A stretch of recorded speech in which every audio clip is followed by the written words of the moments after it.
悪いけど、これからあんたにすること、全部ただの八つ当たりだから。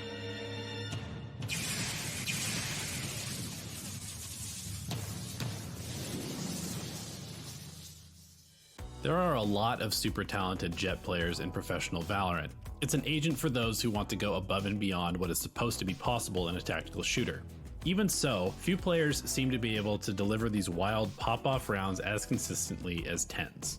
TenZ is a hunter at heart, and he seems uncontrollably drawn to seek out multi-kills, a fact that has a tendency to throw winnable rounds at times. On the other hand, TenZ is probably even more likely to single-handedly win his team a round. Either way, it's going to be an entertaining show. Who is your favorite Jett to watch? I've been trying to improve my operator play recently and wanted to analyze how TenZ uses Valorant's biggest gun to make some big-time plays. Icebox is a fragger's paradise due to all the crazy angles that you can take to surprise your enemies. As the spawn barriers drop, we see TenZ immediately move to pipes for an aggressive peek into A main. The attacking Sova's recon dart flies past him, and instead of trying to shoot it, TenZ knows that he has a split second to make a play before it pings out his location. As the ping happens, TenZ is already up and over pipes to catch the rushing Sage and dashes out before anyone can fire back. Unfortunately for TenZ, the Sova has followed up with an owl drone that marks him with a bolt to prepare for Hunter's Fury. Fortunately for TenZ, he is Jett, one of the hardest to hit agents in all of Valorant.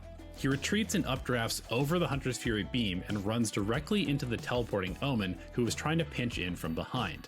Because TenZ has an operator, it's tough to defend after being pushed all the way off the site, so TenZ tries to get back into a dangerous position as quickly as possible. The thing I've noticed about the operator is that anytime you have it in your hands, you really want to use it to sort of force the other team to play a game of chicken with you, daring them to challenge you to try and enter your sphere of influence.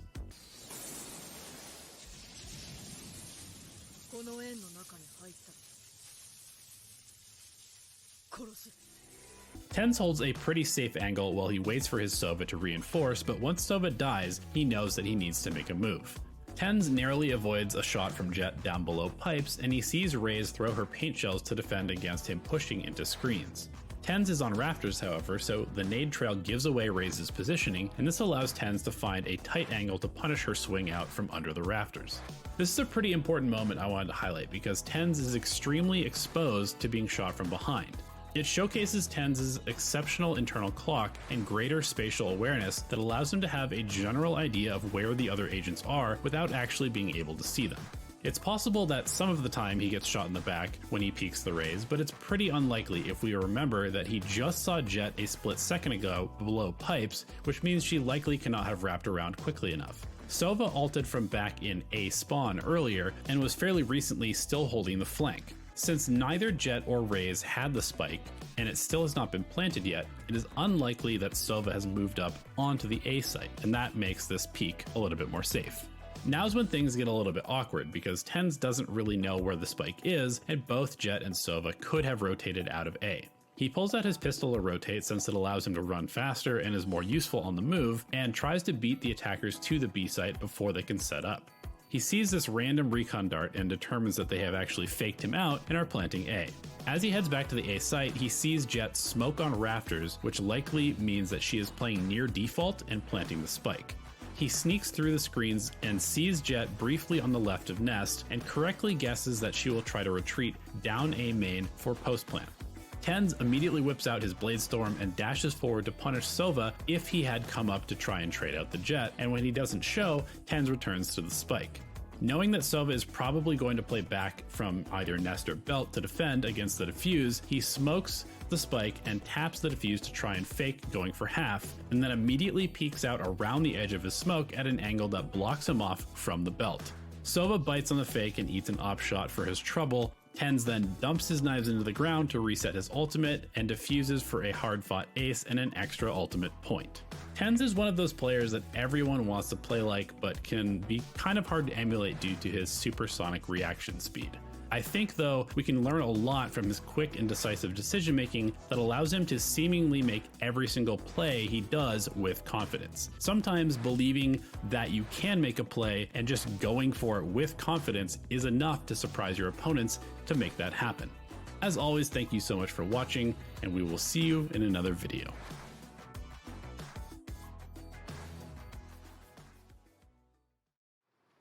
What's going on, you beautiful Sentinel mains? Today I have a video for you. It's going to be on Sage and on Breeze. I watched Shangari's new video. Check him out, by the way. He's a content creator for NRG, and he goes through his agent tier list for the agents on Breeze. And he said Sage is probably one of the strongest, if not the strongest agent on this map. And I didn't quite understand him. I didn't know why he was saying that.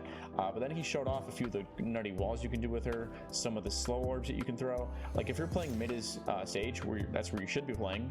So you can wall off either hallway, you can wall off top nest.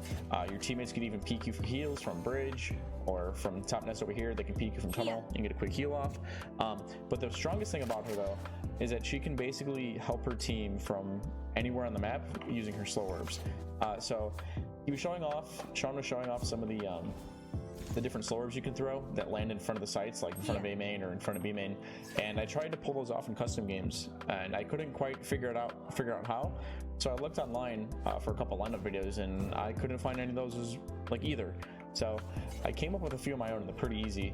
So for this one, you line up in this box right here, you look up, you aim at the middle of this white wood right here, and you try to get your crosshair as close to the wall as possible, or not too close because it'll bounce off.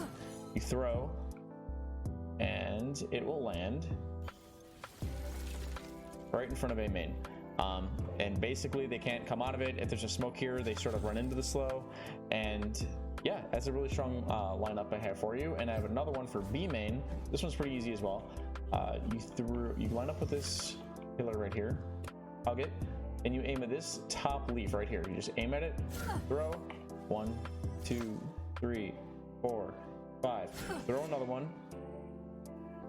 and like I said, it lands right in front of B main and even curves to this side a little bit in case they try to run out and run into elbow here, and then they can't.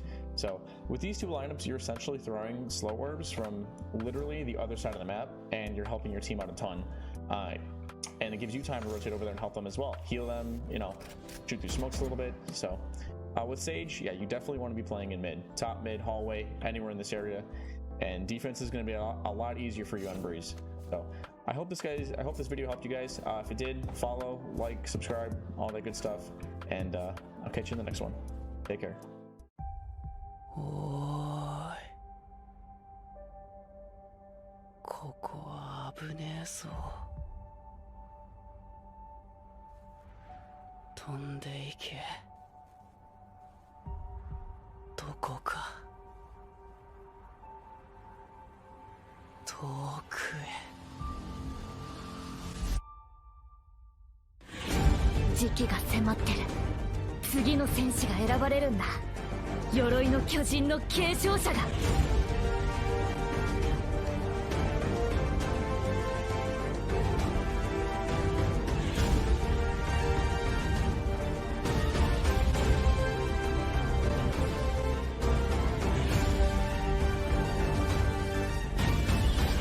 今の俺にはわかる。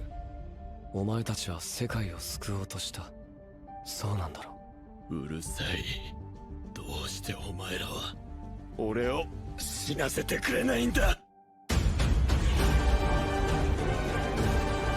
始祖ユミルの出現から今日に至るまで、どれほどの命が巨人に奪われたことでしょう。しかし近年、その平和思想は淘汰され、始祖の巨人はパラディ島に住むある者に奪われました。その名はエレン・イエーガー。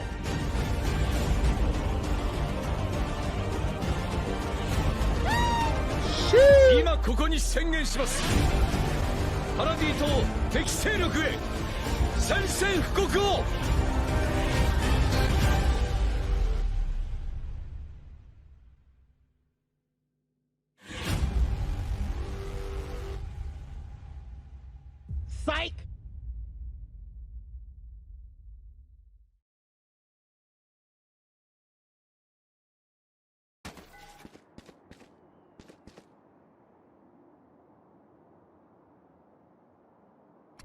Görüş sağlıyorum.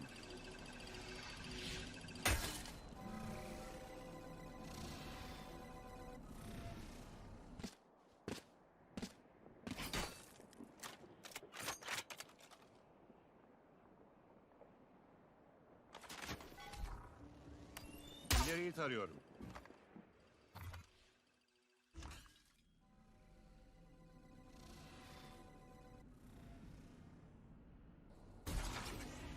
諸国